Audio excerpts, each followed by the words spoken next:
요한계시록 16장 10절부터 21절. 자, 앞에 나와 있는 스크린 보시고요. 한 절씩 교독하겠습니다.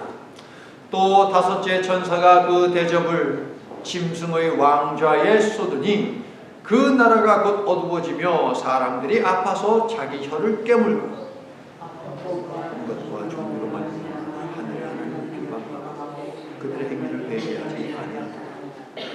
또 여섯째 천사가 그 대접을 큰 강 유브라데에 쏟으매 강물이 말라서 동방에서 오는 왕들의 길이 예비되었더라. 또 내가 보매 개구리 같은 새 더러운 영이 용의 입과 짐승의 입과 거짓 선지자의 입에서 나오니 그들은 귀신의 영이라 이적을 향하여 온 천하 왕들에게 가서 하나님 곧 전능하신 이의 큰 날에 있을 전쟁을 위하여 그들을 모으더라. 내가 도둑같이 누구든지 깨어 자기 옷을 지켜 벌거벗고 다니지 아니하며 자기의 부끄러움을 보이지 아니하는 자는 여기 있다. 새 영이 히브리어로 아마겟돈이라 하는 곳으로 왕들을 모으더라. 여호와 선사가 대적을 중에서도 그 음성의 성전에서 떠나서 이르되 되었다 하시니 번개와 음성들과 우레소리가 있고 또 큰 지진이 있어 얼마나 큰지 사람이 이 땅에 있어 온 이래로 이같이 큰 지진이 없었더라.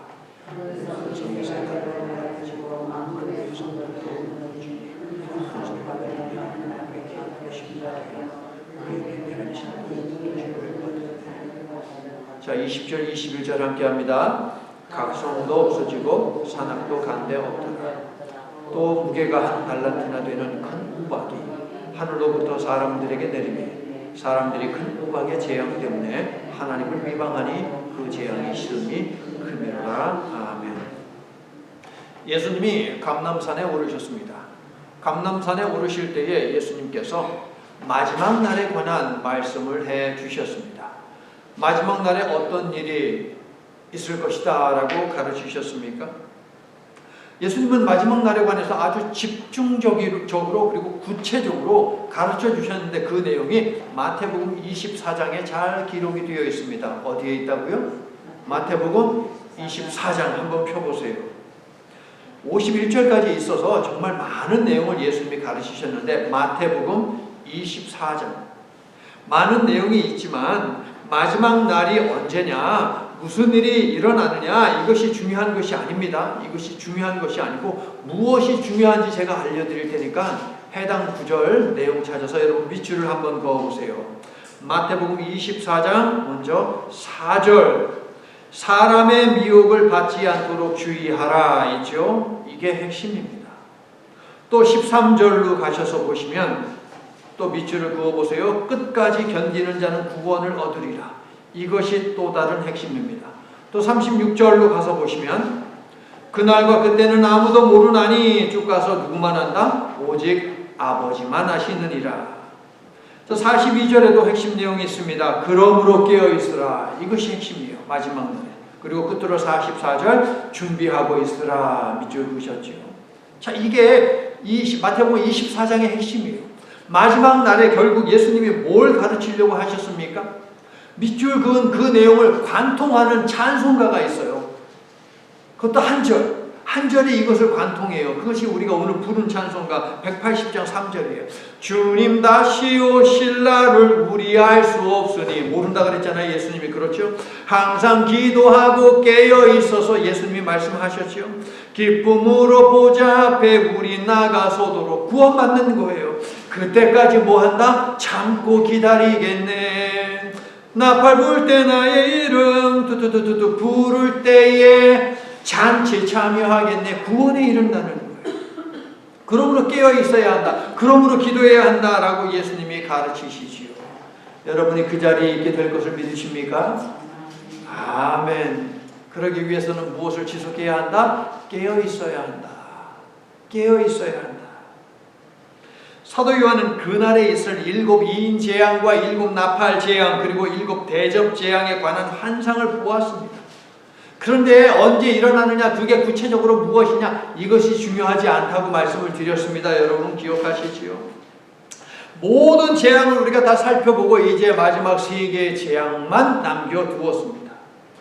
오늘 본문은요 10절부터 21절이죠. 16장. 이 내용은요 앞으로 우리가 읽게 될 17장, 18장, 19장, 20장을 함축적으로 집약해서 요약해서 보여주는 거예요.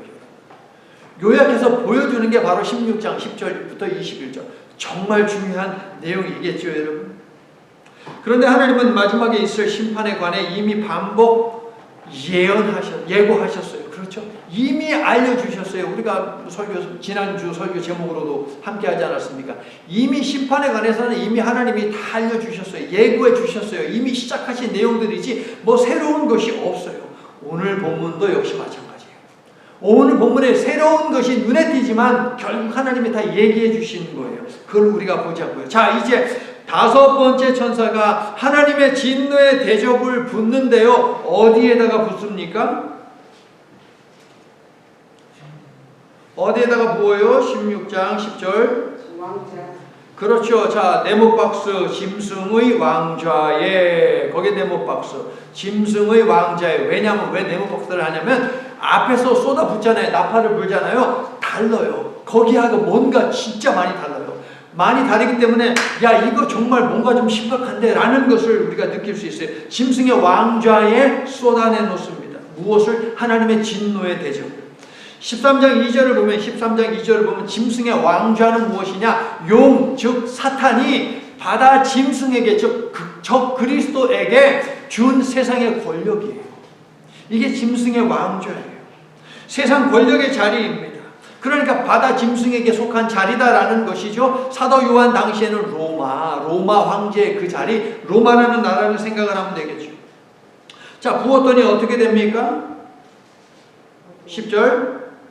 즉시 어두워졌다. 한참 있다가가 아니고 곧 즉시 곧장 어두워졌다라고 되어 있어요. 자, 보세요, 여러분. 여섯 번째 인재앙 때에도 세상이 어두워졌어요. 네 번째 나팔재앙, 다섯 번째 나팔재앙에도 세상은 어두워졌어요. 그런데 다섯 번째 이 대접재앙에도 세상이 어두워지니까 점점점 세상은 어떻게? 깜깜해진다. 세상은 점점 어두워지고 있다. 하나님의 심판이 있으면 있을수록, 더해가면 더해갈수록. 그러니까 출애굽 때 아홉 번째 재앙, 흑암의 재앙이 이 세상을 그냥 완전히 뒤덮는다라는 것을 우리는 확인할 수 있죠. 자, 첫째 대접 재앙으로 종기가 창궐해서 온몸을 덮고 얼마나 가렵고 힘들겠습니까? 두 번째, 셋째 대접 재앙에는 어떻게 됩니까? 마실 물이 없어져요. 물이 전부 다 피로 바뀌어버립니다. 역겨워서 마실 수가 없어요. 하지만 초이스가 없어요. 선택이 없으니까 그거라도 마셔야 돼요. 네 번째 대접 재앙이 부어질 때는 어떤 일이 벌어졌습니까? 태양이 뜨거워졌어요. 점점점 어두워졌다는 건 뭡니까? 태양이요 3분의 1이 없어지고요. 태양이 점점 힘을 잃었다는 거예요. 그러면 추워져야지 정상이거든요. 과학적으로. 근데 과학적이고 합리적이고 상식적인 모든 일이 다 없어져 버린다. 인간이 과학으로는 지성으로는 설명할 수 없는 일이 벌어진다는 것이죠. 그런데 추워져야 되는데 네 번째 대접이 부어지니까 어떤 일이 벌어졌어요? 태양이 갑자기 뜨거워졌어요. 너무 뜨거우니까 여러분 지금 대학볕에 나가보십시오. 무지하게 더울 때 100도 넘는데 여러분 한 밖에 나가보세요. 머리가 타요 안 타요? 머리카락 타요 안 타요? 안 타요. 100도 넘는다고 나가지고 여러분 머리 탑니까? 절대 안 타요 여러분. 저 뭐 중동 지역에 무슨 뭐 중동 지역에 거기 뭐 아스팔트 이런 데다 계란 톡 깨가지고 하면 계란 프라이 된다 그러잖아요. 그런데 가서 서 있어도 머리카락은 안 타요 여러분. 그런데 머리카락이 타고요. 살이 다 그을러버리는, 살이 타는 그러한 재난이 온대요. 여러분. 그 재난. 그러니 얼마나 괴롭습니까? 그런데 거기에 그냥 흑암이 또 그냥 확 덮어버리니까 사람들이 공포에 휩싸여서 너무너무 힘드니까 종기 때문에 몸은 가렵고 막 마실 물은 없고 미치는 거죠. 너무 괴로우니까는 사람들이 뭐 했대요? 말씀 보니까. 너무 괴로워서 자기 혀를 지가 깨물었대요. 자살을 시도한 것일까요? 아니면 너무 고통스러워서 혀를 깨무는 것이 차라리 덜 고통스럽다라고 생각을 했을까요? 자기 혀를 깨무는 그런 날이 온대요.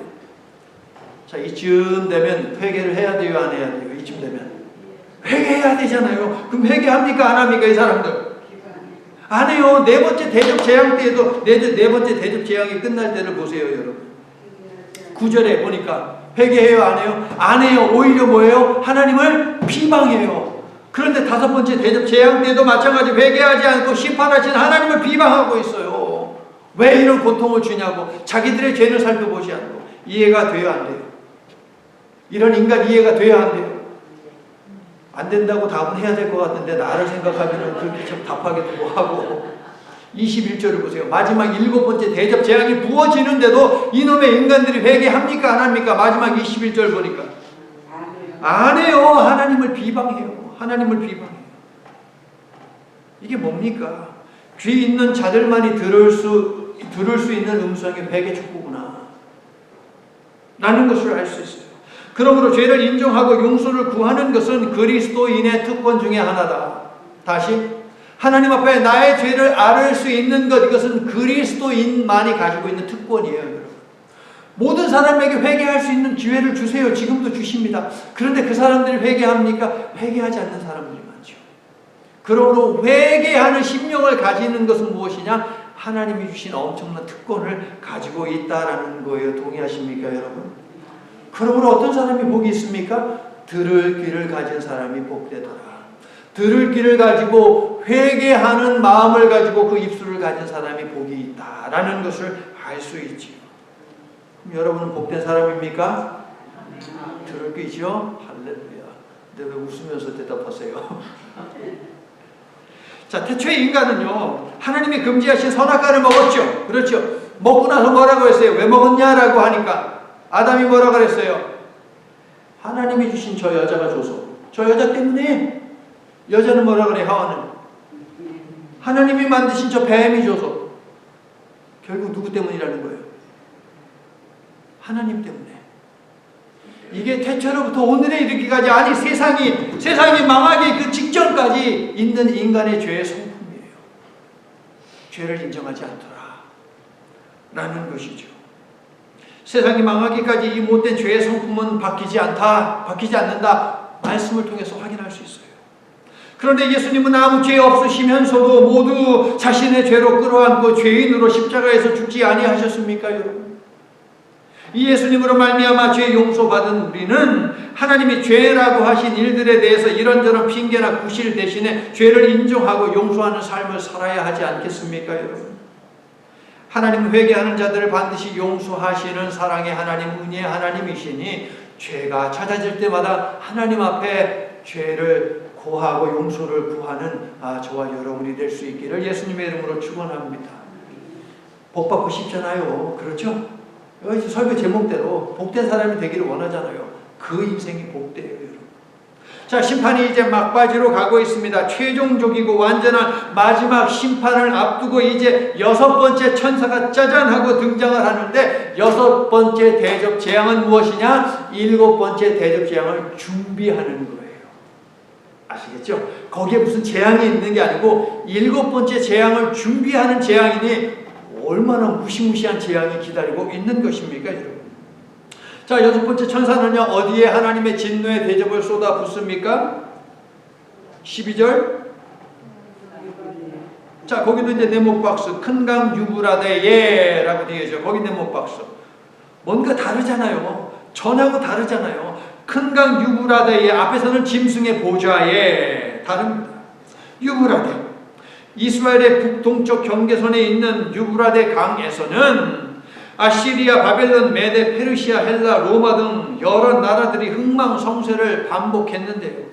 하나님께서 자기 백성들을 징계하기 위한 도구로 사용하신 나라들이 바로 여기 이스라엘이 있으면요, 저 위에 북동쪽에 경계선이 있는데 여기 유브라데 강이 이렇게 흐르거든요. 여기에서 출몰해요. 유브라데 강은 어떤 곳이다? 하나님이 하나님의 백성들을 징계하기 위해서 선택한 나라들이 출현하는 바로 그러한 장소다라는 것을 알 수 있어요. 그러므로 구약에서 유브라데스 강은 무엇이냐? 하나님의 심판이 시작되는 곳이다. 하나님의 심판이 시작되는 곳, 여기가 바로 큰 강 유브라데입니다. 이미 예고하신 심판이고 이미 시작하신 심판이다. 구약에서부터 우리가 이사야서 새벽에 하고 있는데 거기에서도 유브라데스 강을 뭐라고 이야기하느냐? 하나님의 심판이 시작되는 곳으로 이야기를 하고 있거든요. 이미 구약에서 다 얘기한 부분이에요. 갑자기 유브라데스 강이 나온 것이 아니고 구약에서부터 이미 예고하신 하나님의 심판이 온다라고 알려주신 장소랍니다. 자, 9장 13절로 가셔서 보세요. 9장 13절을 보면 여섯째 나팔이 불릴 때에 무슨 일이 벌어집니까? 9장 13절. 유프라데스 강에 결박되어 있는 네 천사가 있는데 그 천사들이 어떻게 됩니까? 풀리죠. 풀려납니다. 그 천사들은 무엇을 위해서 존재합니까? 인간의 3분의 1을 죽이기로 작정된 천사들이다. 인간의 3분의 1을 죽이기로 작정된 천사들이 거기에 스테이하고 있었는데, 묶여 있었는데 그 결박을 풀어주셨어요. 이제 인간의 3분의 1을 죽일 것이다 라고 알려주는 것인데, 그 재앙은 이미 임했죠. 그것은 우리가 이미 살펴보았습니다. 여섯 번째 나팔이 불고 그 일이 벌어졌습니다. 큰 강 유브라데는 그야말로 심판이 예비된 장소다. 큰 강 유브라데스 강은 하나님의 심판이 예비된 장소다. 나팔 재앙은 이 세상과 우주에 있는 3분의 1을 계속 제거해 나아갔습니다. 3분의 1을 계속, 먹는 물도 없어지고요, 땅도 없어지고요, 하늘의 해, 달, 별 이것도 3분의 1이 없어지고요, 땅에 살고 있는 사람들의 3분의 1도 없어지게 한 것, 이것이 나팔 재앙이에요. 그럼 얼마가 지금 남아있는 거예요? 3분의 2가 남아있는 것이죠. 대접 재앙은 무엇이냐? 이 3분의 2마저 다 없애는 것이 바로 대접 재앙이다라는 것입니다. 자, 여섯 번째 대접이 유프라데스 강에 쏟아지니까 어떻게 됩니까? 오늘 12절 중간에 강물이 말라버립니다. 자, 여러분, 이 시대에 강물이 말랐다라는 것은 무엇이냐? 말과 병거가 다니기에 편안한 땅이 되었다는 거예요. 그러므로 이것은 무엇이냐? 전쟁할 때가 되었다. 다윗이 밧세바와 범죄했을 때 그때가 언제였습니까? 왕들이 전쟁할 때라고 했어요. 이것은 강이 말랐다는 거예요. 말 타고 병거 타고 수레 타고 왔다 갔다 하는데 문제가 없다는 거거든요. 바로 그 말이에요. 그러니까 13절 왕들의 길이 예비되었다. 이것은 무엇이냐? 강이 말라가지고 완전히 마른 땅이 되었다. 물이 다 없어지고 마른 땅이 되었다라는 그런 의미예요. 자, 이 자들이 어디에서 옵니까? 동방의 어느 나라입니까? 동방하면은 대한민국인데 동방 어느 나라입니까? 이것은 중요하지 않아요. 중요한 것이 아닙니다. 그런데요, 동방하면 성경에서 태초에 인간들이 하나님 앞에 범죄한 다음에, 중요한 대목입니다. 여러분, 어디에서 못 배웁니다. 범죄한 다음에 어디로 가느냐? 동쪽으로 가요. 아담과 하와가 범죄하고 동쪽으로 갑니다. 가인이 하나님 앞에 범죄하고 동쪽으로 갑니다. 그러니까 하나님이 계신 에덴 동산이에요. 근데 동쪽으로 떠나갑니다. 무슨 이야기야? 하나님에게서 먼 곳, 죄가 향하는 곳, 여기가 바로 성경에서, 구약에서 이야기하는 동쪽이다라는 것을 우리가 성경적으로 이야기할 수 있어요. 죄인들이 향하는 곳, 죄가 있는 곳을 상징하는 표현이 바로 동방입니다. 그러니까 바로 거기에서부터 왕들이 왔다라고 하는 것. 요한이 보니까 개구리 같은 더러운 영 셋이 용의 입에서 하나가 나오고 사탄의 입에서 나오는 것이죠. 그 다음에 짐승, 여기서 바다 짐승입니다. 적 그리스도의 입에서 또 하나가 나오고, 그 다음에 육지 짐승, 거짓 선지자라고 되어 있죠. 거짓 선지자는 육지 짐승을 이야기해요. 앞에서 다 사도 요한이 기록한 바예요. 제가 해석한 게 아니고 사도 요한이 해석한 그대로 입에서 나옵니다. 그러니까 몇 마리의 영이 있어요? 몇 마리의 개구리가 있어요? 3마리의 개구리가 있는 것이죠. 3은 뭐예요? 삼위일체. 짝퉁 삼위일체 기억하시죠? 하나님의 흉내, 하나님 모방하는 것이 사탄이 하는 짓이거든요. 우리가 앞에서 이미 살펴보았잖아요. 여기에서도 지금 삼위일체 하나님이 흉내내고 있어요. 용의 입에서, 그 다음에 그러니까 사탄의 입에서, 또 적그리스도의 입에서, 거짓 선지자의 입에서 악한 영이 나왔다. 14절 보니까 이 영의 정체가 나오죠. 무슨 영? 14절 보니까 귀신의 영. 개구리 귀신들은 온갖 이적을 행하여 세상의 왕들을 미혹하고 선동하여 세상 군대를 형성하는데 목적은 무엇이냐? 14절 후반부에 나와요. 이게 중요한 거예요. 귀신의 영이 등장하는데 개구리가 새 영이 돼가지고 나타나는데 핵심이 무엇이냐? 14절 후반부를 보니까 왜 모여요? 맞아요. 하나님 곧 전능하신 이의 큰 날에 있을 전쟁을 준비하기 위해서. 무슨 이야기입니까? 구약에서부터 계속 예언해 오신 하나님의 크고 두려운 날, 즉 마지막 심판의 날에 그 맞서서 하나님의 심판에 맞서서 대적해서 악한 영이 집단을 이루어 똘똘 뭉쳤다는 거예요. 감히 한번 해보세요. 감히 하나님의 심판을 막으려고 인간들이 똘똘 뭉쳤어요. 미사일을 가지고 핵무기를 가지고 온갖 무기를 가지고 막 그냥 몰려들지 않겠습니까? 지금 이 시대로 이야기를 하자면 컴퓨터 전문가들이 모여가지고서 어떻게든 해킹을 해가지고서 하나님의 심판을 막으려고 통합니까 여러분? 전기를 다 끊어버리지 하나님이. 그런 경우에는 태양열로도 소용이 없어요. 해가 없는데요. 어두운데 태양열로 어디서 얻었습니까? 자, 개구리 탈을 쓴 악한 영이 왕들을 집결시킨 장소. 자, 이제 장소가 문제죠. 16절에 있는데 16절을 읽어주세요. 시작.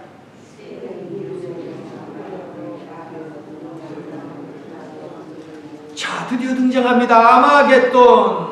아마겟돈. 이것은 하르라는 단어, 언덕이라는 단어하고 무깃도라는 단어가 합쳐져서 아마겟돈이 되었어요. 무깃도 언덕, 무깃도의 언덕이라는 뜻이 바로 그 아마겟돈이라는 뜻입니다. 무깃도의 언덕. 그러면 무깃도는 어떤 것입니까? 구약에 여러 차례 등장을 하지요.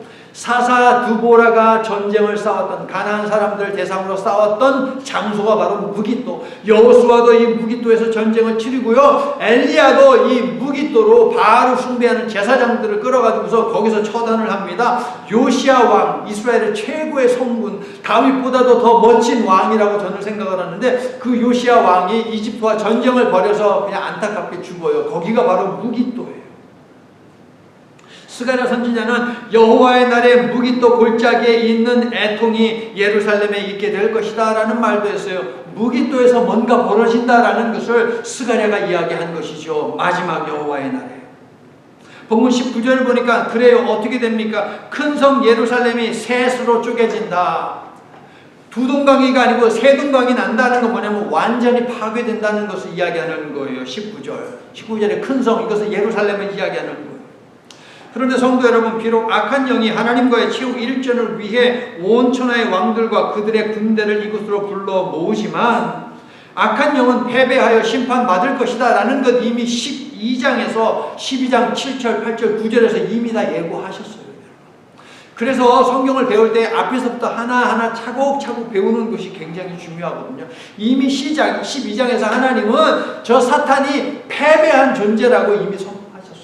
사탄의 추종자들과 함께 사탄은 망한다라는 것을 이미 하나님이 알려주셨어요. 이처럼 세상의 역사는 오직 여호와 하나님의 주권 아래에 있으며 하나님이 통치하시니 하나님의 심판을 막으려고 악한 자들이 모인 아마겟돈은 그러므로 어떤 것이냐? 악의 권세와 역사의 종지부를 끊기 위해서 하나님이 허락하신 무대다.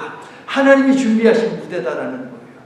희한하죠? 악한 영이, 사탄이 세상의 모든 왕들과 그 군사력을 이 아마겟돈에 총집합을 시키는데 그들이 한 것이 아니라 하나님이 그들을 아마겟돈으로 보내서 한 군데 몰아가지고 그들을 갖다가 초전 박살 내시려고 하신다. 하나님이 역사의 주인이시기 때문에 인간이 모든 것을 결정하고 하는 것 같지만 그렇지 않더라라는 거예요. 인간이 악한 자들이 머리를 쓰고 교묘하게 이런저런 계획을 세우지만 그 가운데 하나님이 다 지켜보시고 그들이 가야 하는 딱 내려가는 그 통로를 하나님이 정해두셨다라는 거예요. 여러분 믿습니까? 우리가 하는 계획도 마찬가지예요. 하나님을 믿는 믿음을 가지고 우리가 선한 계획을 세웁니다. 그 계획을 가지고 막 하는데 그것이 우리가 어떻게 우연히 세운 계획인 것 같지만 그렇지 않다는 거예요. 우리가 미국 땅에 살고 있습니다. 어쩌다 하다 보니까 여기에 왔습니까, 여러분? 그렇지 않다는 것이죠. 이 미국에 들어와서 하나님 만나신 분들이 있잖아요. 바로 하나님의 목적이 거기 있는 것이거든요. 여기서 우리가 무엇을 합니까? 섬도 한미 장로교회에서 다른 교회에서 하지 않는 그런 선교를 우리가 하고 있잖아요. 그게 하나님이 정하신 목적이다라는 거 우리가 이거 볼 수 있어야 돼요.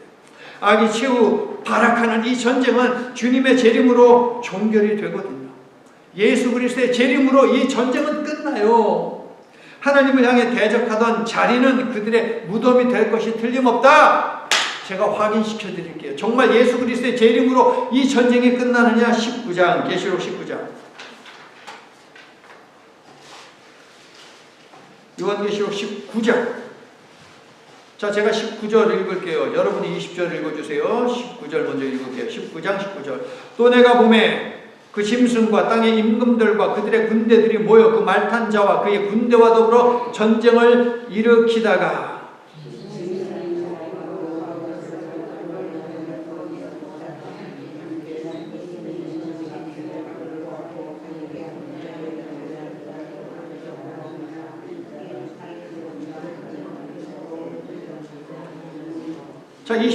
자, 20절 다시 보세요. 짐승이 이렇게 시작하죠. 이건 바다 짐승이에요. 적그리스도를 이야기하는 거예요. 쭉 가다가 거짓 선지자 있죠. 이거 육지 짐승이에요. 그렇게 표현되었어요. 그 다음에 이제 쭉 가다가 자, 우리 21절을 함께 이렇게 21절 시작. 그 나머지는 말탄 자의 입으로부터 나오는 검의 죽음에 모든 새가 그들의 살로 배불리더라. 어휴, 그렇죠. 그 나머지는 누구냐? 사탄의 추종자들이에요. 근데 희한하지 않습니까? 앞에 여러분이 읽은 20절에는 자, 바다짐승 적그리스도 등장합니다. 그렇죠? 그 다음에 육지짐승, 거짓 선지자라고 하는 육지짐승 등장해요. 그런데 사탄은 어디 갔어요? 붉은 용 어디 갔어요?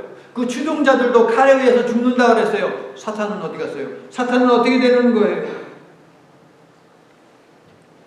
20장 10절 20장 10절 붉은 용 마귀는 어떻게 되느냐? 20장 10절 시작. 또 그들을 미혹하는 마귀가 불과 유황 못에 던져지니 거기는 그 짐승과 자 바다 짐승이죠. 그 다음에 거짓 선지자도 있어 세세토록 광난 괴로움을 받으리라. 순서가 이렇게 되는 것이죠. 자, 바다 짐승 적그리스도가 그 다음에 그 육지짐승 거짓 선지자들과 먼저 그 유황 불못에 던져집니다. 그리고 사탄 마귀가 이제 던져진다라는 것을 우리가 확인할 수 있어요. 끔찍하지만 할렐루야 아닙니까, 여러분? 끔찍하지만 할렐루야이죠. 이 끔찍한 재앙을 당하지 않고 이 재앙을 하나님 나라에서 바라보는 복된 인생으로 끝까지 남는 저와 여러분이 되기를 예수 그리스도의 이름으로 축원합니다. 끔찍한 마지막 재앙이 임하는데 우리는 하나님 나라에서 시원한 바람 쐬면서 그것을 내려다보고 있으면 안도의 숨을 쉬면서 얼마나 감사하겠느냐. 그래서 끔찍하지만 그럼에도 불구하고 할렐루야다라는 것입니다. 자, 이제 마지막 7번째 대접이 드디어 쏟아집니다. 마지막 7번째 대접 어디에 쏟아집니까? 17절 공중의 네모박스. 공중의 네모박스. 자, 네모박스 3개 되지 않았습니까? 짐승의 보좌에, 큰 강 유브라데에, 그 다음에 공중에. 자, 그 문제 질문. 공중은 어디예요? 공중. 하늘이에요? 저 우주예요? 그거 중요하지 않다고 제가 말씀드렸죠. 무엇이 중요해요? 성경에서 공중은 무엇이다? 에베소서 2장 2절 공중은 잠시 권세를 쥐고 활동하는 사탄의 통치 영역이다 라고 바울 선생님이 에베소서 2장 2절에서 알려주셨어요. 사탄이 잠시 통치권을 위임받아서 통치하고 있는 이 세상. 자, 오늘 보면 10절을 보니까 짐승이 다스리는 것과 12절 강대국들이 출현한 곳에 이어서 17절 사탄이 권세를 쥐고 있는 곳에도 하나님의 진노와 대접의 진노와 재앙의 대접이 쏟아지더라라는 거예요. 하나님의 진노가 하나씩 계속 쏟아지지 않습니까? 7째 천사가 7째 대접을 부으니 하늘 성전의 보좌로부터 큰 음성이 납니다. 뭐라고 합니까? 17절 끝에 되었다! 해보세요, 여러분. 되었다라고 이렇게 선포됩니다. 21장 6절 똑같은 단어예요, 여러분. 복수냐 단수냐 그 차이일 뿐. 21장 6절 보니까 거기는 뭐라고 돼 있어요? 눈치 빠른 분 얼른 얘기해 보세요. 되었다 말고 뭐라고 번역돼 있어요? 이루었도다 라고 되어 있어요. 같은 단어예요. 같은 단어. 되었다, 이루었다 라고 이렇게 선포가 됩니다. 무슨 뜻입니까?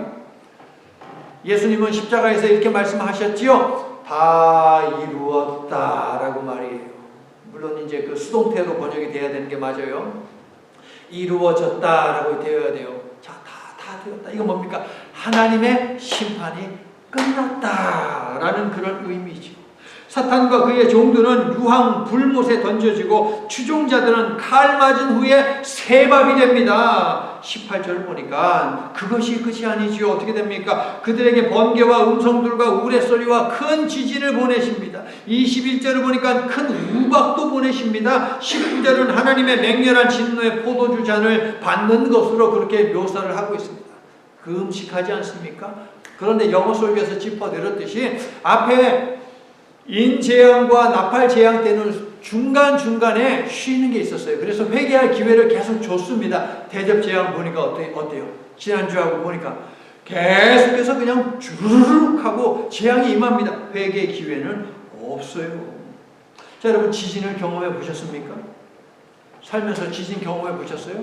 저는 대학교 다닐 때 한번 경험을 해봤어요. 한국에서 대학교 다니는데 수업을 가려고 아침에 이렇게 탁 나왔는데 뭐가 막 땅이 흔들리고 하는 그런 느낌이 막 나는 거예요. 길진 않았어요. 한 2분 안 돼요. 2분 채 안 되는데 막 그 흔들리는 느낌이 막 나는 거예요. 그래가지고 그날 저녁에 뉴스를 보니까 제가 있는 그곳에 지진이 있었다 라고 이야기를 하더라고요. 자, 근데 지진은 지진인데 오늘 말씀을 보니까 본 적도 들은 적도 없던 큰 지진을 보내시겠다라고 말씀을 하십니다. 예수님은 마태복음 24장 21절에서 창세 이래로 경험해 보지 못한 환란이 마지막 날에 있을 것이다 라고 말씀하셨습니다. 자, 가깝게 2011년 그 동일본 거기에 그 지진이 있지 않았습니까? 그건 그래봐야 한 7.3 정도의 그 지진이었거든요. 그런데 어떻게 되었습니까? 8m가 되는 쓰나미가 그냥 몰려와가지고 막 차 둥둥 떠내려가고 난리 난 거 텔레비전에서 본 기억이 혹시 여러분 기억 속에 남아 있습니까? 무시무시한 그 지진이요. 그런데 지진을 관측한 이래로 역사상 가장 큰 지진은 1960년 5월 22일 칠레 남부를 강타한 지진인데요. 무려 규모 9.5의 지진이 왔다고 합니다. 1960년. 그때 계신 분도 있죠. 그죠? 60년. 근데 기억이 있는지 모르겠어요. 자, 이 지진으로요, 무려 25m. 그러니까 아파트, 우리 한국 아파트이지, 아파트 10층 건물 높이의 쓰나미가 몰려왔어요. 다 모든 건물이며 집이며 사람이며 다 그냥 삼켜버렸다라는 거예요. 이 지진이 얼마나 강했으면 10,000km 떨어진 하와이에서도 10.7m 높이의 쓰나미가 형성이 되었다라고 하고요.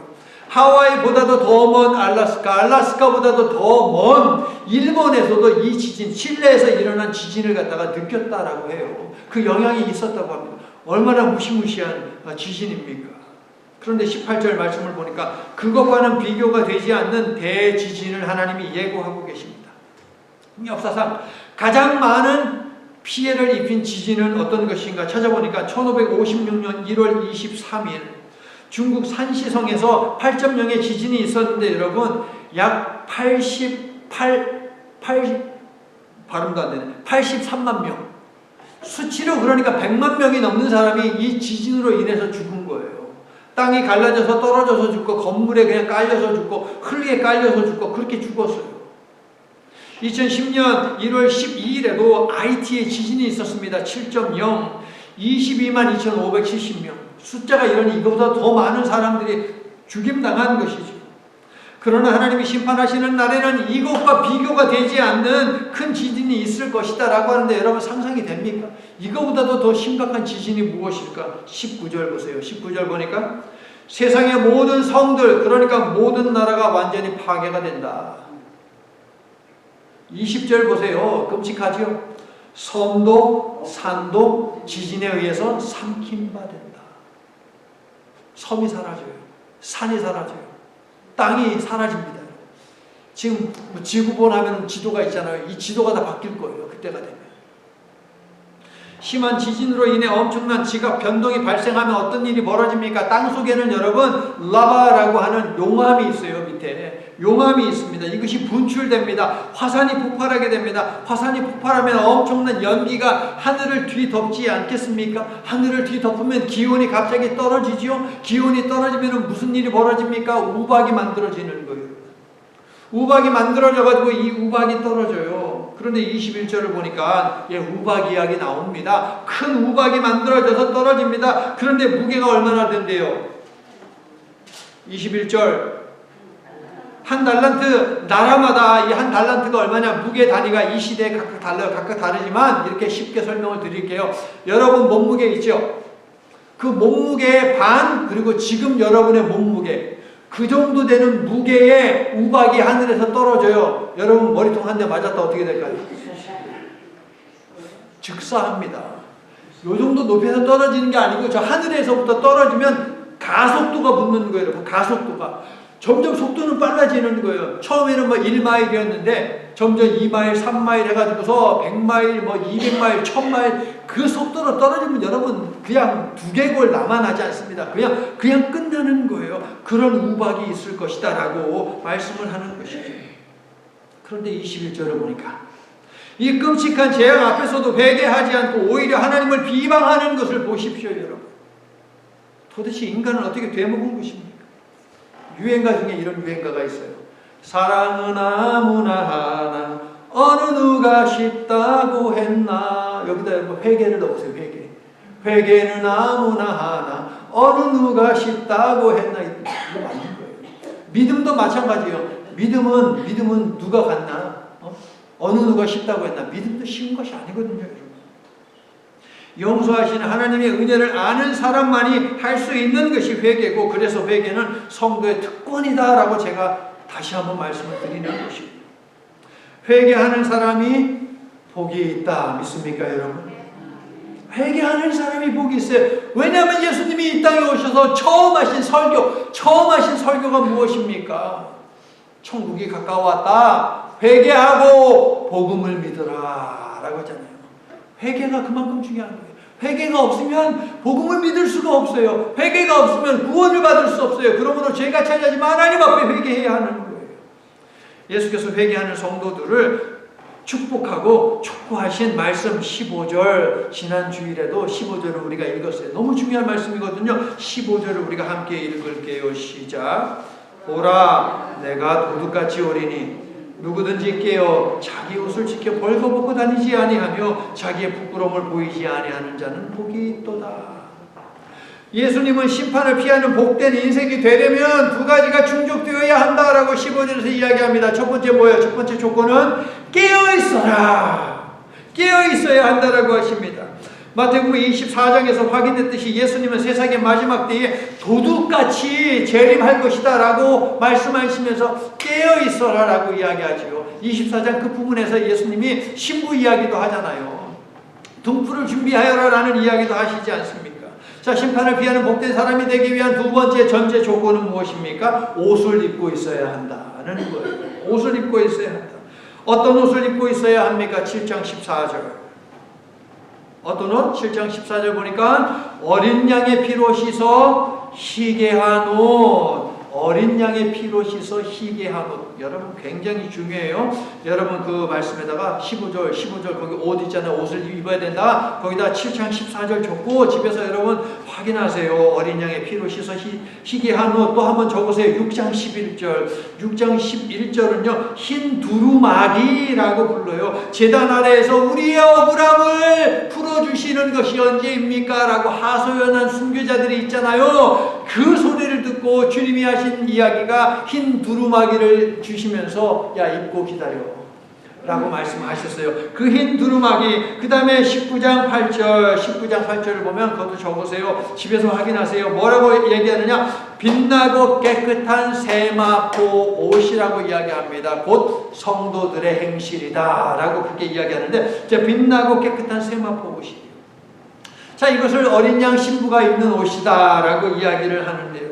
바울은 로마서 13장 14절 적으셨죠. 로마서 13장 14절. 그리고 갈라디아서 3장 27절에서는 뭐라고 이야기하느냐? 이 옷은 다름 아닌 예수 그리스도다. 이 옷은 뭐다? 예수 그리스도다. 다 잊어버려도 상관없어요. 예수 그리스도의 보혈로 깨끗이 빤 옷이다. 흰 두루마기다. 깨끗하고 찬란한 빛나는 그런 세마포 옷이다. 몰라도 돼요. 이 옷은 무엇이냐? 예수 그리스도다. 예수 그리스도로 옷 입고 있어야 한다. 다른 이야기는 뭡니까? 믿음이 있어야 된다는 거예요. 예수 그리스도에 대한 믿음, 그것을 입고 있어야 한다. 그들이 바로 복받은 자다라고 이야기해요. 자, 정리하면 이 옷은 무엇이냐? 신랑 되신 예수님이 주신 혼인 예복이며, 이 옷을 받은 우리는 예수님의 신부로서 정절을 잘 지켜서 오직 예수님만 예배하는 삶을 살아야 한다. 성도 여러분, 이런 복된 인생을 사시겠습니까? 아멘. 이 옷이 얼마나 힘이 있는가 확인해 보세요. 19절 중간, 이 옷이 얼마나 힘이 있느냐? 큰 성 바벨론이 하나님 앞에 기억하신 바 되었다라고 이야기합니다. 큰 성 바벨론은 무엇이냐? 인간의 정치, 경제, 사회, 문화, 종교 등의 모든 시스템이에요. 모든 시스템. 인간으로 하여금 그런데 그 시스템을 가지고 죄짓게 만들어요. 하나님에게서 떠나게 만듭니다. 이게 바로 큰 성 바벨론이에요. 그러니까 구조악이죠. 여러 가지 것들로 구조악을 만드는 거예요. 하나님을 배신하게 만드는 거예요. 하나님께서는 이곳에서 벌어지는 악인들의 죄는 기억하신다라고 했지만, 자녀들의 죄는 기억한다 안 한다? 자녀들의 죄는 당당하게 이야기하세요. 기억하지 않으신다. 분명하게 말씀하셨어요. 예레미야서 50장 20절, 미가 7장 19절. 하나님은 자녀들의 죄는 기억하지 않는다고 하셨어요. 이유는 무엇이냐? 어린 양이 우리의 죄를 담당하셨기 때문에. 믿습니까? 그래서 어린 양의 옷을 입어야 한다. 어린 양 예수 그리스도를 믿어야 한다라는 거예요. 최후의 심판 때 구원을 위해 필요한 것은 어린 양의 이름으로 그 보혈의 은혜로 인침받는 것, 즉 예수 그리스도를 믿는 믿음인 것입니다. 여러분, 우리 모두 어린 양 예수께서 주신 보혈의 옷을 잘 착용하고 보이는 믿음으로 살아가는 복된 성도들이 다 되시기를 예수 그리스도의 이름으로 간절히 축원합니다. 이제 말씀을 마칩니다. 15절 끝을 보니까 복이 있도다 라고 되어 있죠. 혹시 여러분 그 16장 15절에 별표가 되어 있습니까? 새벽에 나오신 분들은 거기 아마 별표가 되어 있을 거예요. 자, 요한계시록에는 복이 있도다 라고 하는 이 표현이 몇 번 등장할까요? 모르면 뭐라고 얘기하라고요? 7. 모르면 7. 7번. 요한계시록에는 복이 있도다. 마카리오스. 자, 복이 있도다 라는 것이 7번 등장합니다. 예수 그리스도께서 저 산에서 가르치실 때에 심령이 가난한 자는 복이 있나니 마카리오스라고 복이 있도다 라고 말씀하셨거든요. 바로 그 복이 있도다. 똑같은 단어에 마카리오스, 복이 있도다. 이것을 요한계시록이 7번 사용하는데 완벽한 거예요. 완벽한 거. 자, 가볼게요. 1장 3절. 1장 3절 별표를 하시고 1장 3절을 보니까 무엇이 복입니까? 말씀을 읽고 듣고 지키는 자들은 복이 있다. 믿습니까? 그 다음에 두 번째 14장 13절 거기 보니까 14장 13절 주 안에서 죽는 자들은 복이 있다. 별표하셨죠? 자, 16장 15절 여기는 여러분 하셨고요. 예수님의 피로 빤 보혈의 옷, 즉 믿음을 간직하고 있는 자들은 복이 있다. 그 다음에 19장 9절로 넘어가시면 거기도 별표. 19장 9절은 무엇이 복이 있다고 이야기합니까? 어린 양의 혼인잔치에 청함을 받은 자들은 복이 있다라고 이야기합니다. 20장 6절에서는요. 첫째 부활에 참여하는 자들이 복이 있다. 자, 22장 7절에서는요.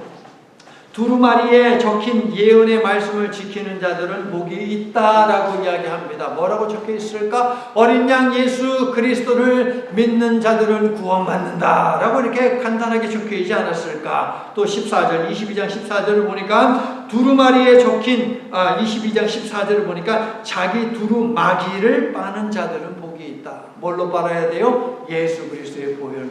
이렇게 7번 복이 있다라고 이야기합니다. 자, 정리하면 믿음을 잃지 않고 보혈의 은혜를 잘 간직하며 말씀에 순종하는 부활 백성들은 복이 있다라는 말씀입니다. 하나님께서는 창조 이후로, 창세 이후로 전무후무한 큰 지진과 큰 우박으로 큰 성 바벨론을 파괴하심으로 죄를 철저히 보응하실 것입니다.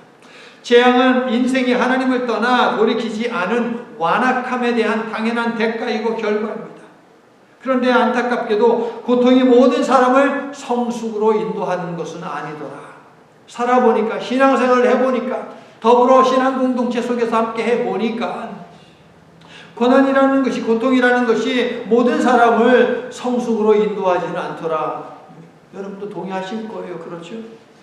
안타깝게도 더 망가지는 인생들도 많이 있습니다. 저와 여러분은 보혈의 은혜에 늘 감격하고 감사하는 부드러운 심령을 잘 간직하는 복된 인생을 살아서 최후 심판의 날에 모두 예수님께 추수되어 하늘 보좌에서 창조주, 구원주, 심판주 되시는 하나님을 찬양하는 복된 성도로 앞으로도 쭉 살아갈 수 있기를 나사렛 예수 그리스도의 이름으로 간절히 축원합니다. 아멘. 하나님, 세상 모든 사람들이 복을 말하고 복을 받기를 원합니다. 그러나 그들이 원하는 복들 중 하나님이 기대하는 복은 얼마나 될까요? 그리스도인들 중에도 하나님께서 말씀하시는 복과는 상관없는 복을 말하고 원하는 사람들이 많이 있습니다. 우리를 축복하시는 하나님, 우리는 하나님이 우리에게 기대하시는 일들 속에서 계획하고 소망하는 삶을 살기를 진정 원합니다. 말씀의 귀를 기울임으로 우리 개개인을 향한 하나님의 바람을 읽어내게 하시고 성령의 도우심으로 지혜롭고 담대하게 하나님의 기대를 성취해 나가는 삶을 살도록 도와주시옵소서. 그래서 거룩한 일을 위해 사는 삶 가운데 채워지시는 하나님의 축복을 누리고 그 축복을 나누는 인생이 되도록 주님 축복해 주시옵소서. 그와 같은 참된 축복의 사랑으로 우리를 다듬어 주시기를 간절히 소망할 때에 예수 그리스도의 이름으로 간절히 기도드립니다. 아멘. 이제는 복의 근원 되시는 창조주 하나님의 변함없으신 사랑과 십자가를 통해 영원한 축복의 통로가 되시어 모든 믿는 자들이 천국으로 향하도록 길을 열어주신 구원자 예수님의 감사하신 은혜와 천국을 향하여 가는 순례길에 모든 믿는 자와 동행하시고 보호하시는 성령님의 섬세하신 능력이 복된 자들이 가져야 하는 심령과 삶의 태도를 기억하고 복된 인생으로 여생을 살 것을 희망하고 결단한 모든 그리스도의 신부들 위해 선물로 주신 믿음의 옷을 지키기 위해 드리는 저들의 모든 기도와 헌신 위에 이제로부터 영원토록 함께해 주시옵기를 간절히 축원하옵나이다. 아멘.